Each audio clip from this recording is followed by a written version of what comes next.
I decided in 2007 that I was going to sell all of the equities that I owned personally, and I was going to give back all of the money that I managed in the quoted markets to my clients.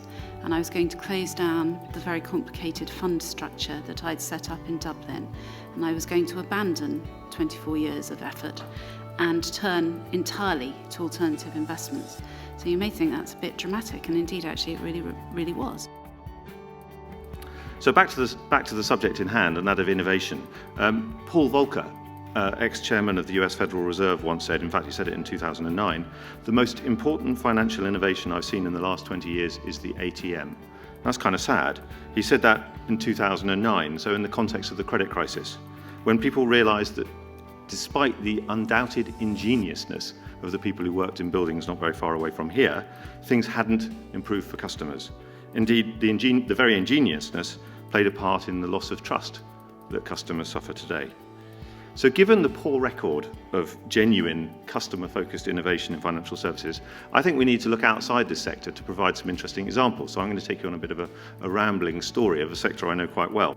I've worked for the last 12 years with early stage companies, mainly in technology, introducing them to investors, high net worths, and then later on to EIS funds. So I've worked at the coalface. I'm passionate about EIS and now CDIS as a way of getting investment into early stage British companies. We've always had great ideas in Britain, invented things. We've always had real difficulty getting them financed. You don't always know the full drawdown period. Things might not be going quite as well as you first thought. You might have thought that the harvesting would have started earlier so that you'd have to draw down less, or perhaps not at all by year 4, year 5. So therefore, a lot of clients that we deal with who invest in private equity, it's only a small part of their portfolio, but as a safety net, there is an underpin against their other liquid assets, so that when there's a call, they don't have to disturb their long-term financial plan. They don't have to, in cash assets, trigger tax charges. They have liquidity available at all times. Okay, let's look at the drivers for change from a regulatory point of view. First up has got to be the continued sales of inappropriate products to retail investors. That is very much the FCA's view. The FCA, I think, will be saying more of that on that point later on. But its view is that it has, over the last few years, issued significant warnings, and it's of the view that inappropriate selling has continued. Now, the second key structure available for investors is that of funds, which we've been hearing about. Essentially, these are investors' funds being pooled and managed by a fund manager on a common basis. And typically, the investments are all held in a nominee name, operated by the fund manager. But each investment is, to some extent, the proportion of shares being invested in the underlying investment is beneficially owned by the investor into the fund. One of the questions that I see most often is, what's the difference between them, and what does that mean for me as an advisor? The really interesting thing I think about the 4 different routes is that they all end up in having exactly the same outcome, arguably, for the investor, which is that they have shares allocated to them. You can call it a fund, they still have shares allocated to them. But although we have 4 different options and 1 result, we have 4 different regulatory regimes, and that's why it's complicated for you guys, it's why it's complicated for the fund managers or investment managers. At the moment, we're quite concerned about these investments. Startup enterprises tend to fail. I think in some industries there's a 50% or even a 70% failure rate in the first 5 years. So at the moment we've imposed restrictions on a case-by-case basis where firms seek authorization. Essentially what we've done is to say that crowdfunding should be available to high net worth or sophisticated customers, but not to ordinary investors. And we've imposed that at authorization stage. But as we're consulting on new rules for loan-based crowdfunding platforms, we're now considering a wider approach, looking at the entire crowdfunding market. when you look in hindsight, you can say, well, you just didn't check. Whose responsibility was that due diligence? Because that's one of the issues. Well, you ask the FCA now, it's everybody's. But if it's pension based, with the SIP, generally speaking, SIP providers, that's going to be an interesting moment for them, because they've always said we have nothing to do with that, really, which have a cursory look. And because the fact they're just the trustees and we're beholding the vehicle. But the FCA's October final guidance doesn't say that. It says with regard to use, it's a long list. I think the first point I would say is that an exposure to non-correlated investments, I think, is a very sensible thing for pretty much everybody. Because I think if people have been investing in a risk recently without understanding that risk. You talk about complexity. I think actually some of the mainstream products are actually so complex that people are not understanding them. And I think the majority of people, advisors included, have only just recently realised about a risk that they were taking, and that is the fact that if everything you've got is in a correlated set of investments, then you're exposed to the economic cycle.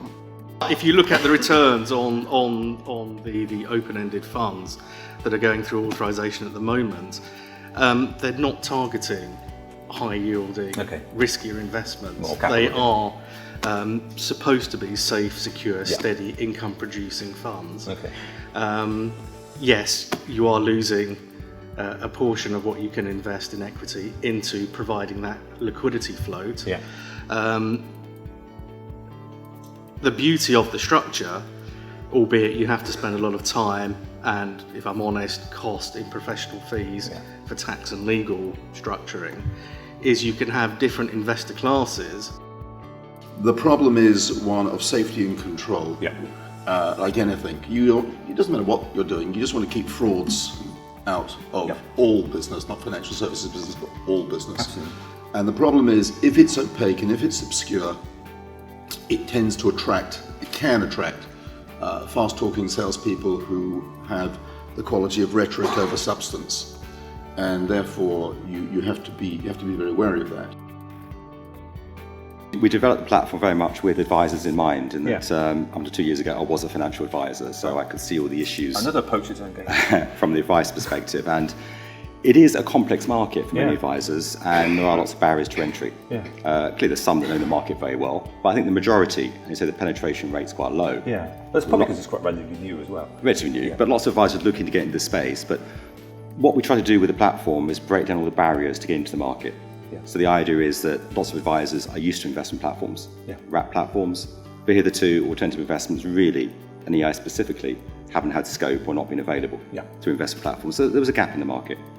And I think everything that we do is about real businesses and choosing businesses that have the kind of profile that appeals to investors. And I look at investors and I think people who go for EIS broadly fall into three categories. And when it comes to the lower risk, they're either looking for liquidity after 3 years or they want income. And those people who are thinking about the income are mostly those people who are thinking about the inheritance tax benefits as well. So I think income will be increasingly seen as part of the EIS arena as people use it more widely as a retirement and inheritance planning tool. So the conversations we've been having quite a lot of the advisors is not along the lines of the advisor is not advising their clients to put money into a specific deal, because then they would have to carry out the due diligence on that specific deal. What they apparently are getting is a lot of their clients coming and asking, hey, I've heard about this crowdfunding thing, what do you think about it? And they say, well, if you want to put 5 or 10% of your investable assets into this asset class, which is inherently risky, then I tell you that there is syndicate room available where you invest with business angels. But then the client, the individual investor, makes the investment decisions rather than the advisor. In a lot of ways, I think a VCT is a more accessible product. Completely. It's main LSE listed, there's all the regulatory protections around that, and the liquidity, often illusory liquidity, which is offered by the stock exchange. So on the one hand, that is a real positive and tick in the box for VCT. We have definitely seen a shift towards investor appetite, moving from VCT to EIS, because you just, as previous speakers have outlined, the tax breaks are just overwhelmingly more favourable in EIS, combined with, I think importantly, the shorter holding period. And the question really comes down to risk appetite. I mean, the key thing about the businesses that we fund, and we are doing very early stage, seed stage and early stage businesses in equities, these are very high risk businesses.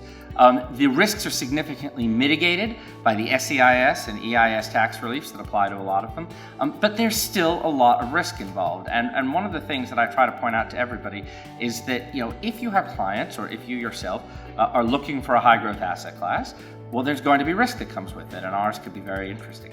If you are trying to mitigate risk and conserve capital, no early stage business is going to be interesting to you. What we're now learning is the best way of servicing the IFA client versus the individual customer. So just to explain our platform, individual customers purchase debentures from individual PLC projects. It's just treated as a standalone public offer, and there's a fixed amount of debentures available, which is then bought by those customers and then traded through a secondary market. For our advisors, they can come on and they can open designated accounts. So they can come on, they are basically doing the purchasing on behalf of their customers. And they do that through a slightly different portal because they can then see and aggregate all the data that they need for those individual purchases that they've made and report that back to their individual clients. I mean, there's two models that have emerged in terms of perhaps a more sort of safe and solid, stable one, which involves some funds, which involve borrowers placing money into a fund to protect the lender from losses. So that's resulted in that case, which is probably a sort of a slightly safer proposition for lenders or savers, then the rates are 3 to 5%. But in terms of selling it to people, I mean, I would hate the fact that people went into this not really understanding what they were doing, because I think that runs a risk of the court of the Daily Mail picking up on flaws in the business model and snuffing it out before it started. I mean, that is my main big worry, that somebody sets up Mrs. Miggins will lend to company X and they'll go bust and they'll take an entire pension there. Or the fraud, which is even worse. And we've taken great care to set up a trust account arrangement. So the money goes from our investors into a trust account, which is not owned or controlled by us, but it's owned and controlled by the people putting the money in there, and also Grant Thornton, the accountant. So I think, you know, those sorts of checks and balances are very important in terms of the more sophisticated people looking at the entirety of the structure of the business. Since A-Day, SIPP operators have looked, when they're looking at alternative investments and investment generally, at whether they meet the revenue test for not being a taxable asset, such as residential property or yachts or things you can enjoy. And in the last few years, when it became a bit clearer from the FCA that they're expecting a wide level of due diligence from SIPP providers, the SIPP providers had to do more and more due diligence, and then that begins to question their business model, whether they actually want to accept alternatives. And the issue at the moment really is that there's no clear scale of what level of due diligence needs to be done. But of course what's then happened is that SIPP operators have become frankly burned by some of these high profile failures. The regulator, the FCA, have clearly become quite concerned about this, and I think one of the reasons they've become concerned is because traditionally, if you look back, certainly sort of pre-2006, the average SIPP size was, I can't tell you exactly what it was, but it was probably typically somewhere north of £200,000 per arrangement. So it tended to be for more sophisticated, financially aware people. But since then, you've seen lots more smaller fund values coming in, typically transfer values from occupational schemes or other personal pension assets. And the entry level for SIPPs has become markedly less. If there is a drift in terms of what platforms are looking to do, it's to try and make things simpler, to try and scale back. We went through a phase, might disagree in terms of timing, but maybe from 2008 to 2011, that kind of time before we got into hardcore RDR work, where a lot of people tried to do lots of interesting things, out-manufacture each other by accepting more and more esoteric investments, which is probably the word that was used at the time for alternatives. And mostly they screwed it up pretty badly. a lot of the stuff we've talked about this morning is quite challenging on a platform. Yes, I was going to say. VCT is probably a little easier. EIS is quite hard because they're difficult for us to value. You need to remember that really what platforms are there to do is to consolidate people's wealth, show them what everything's worth, and allow them to move money around. And that's difficult to do with some of the structures that we've been talking about here this morning. If it's in our custody, but there is another option with most platforms, which is that you can hold it away from the main portfolio as a non-custody asset and still at least reference the value of it.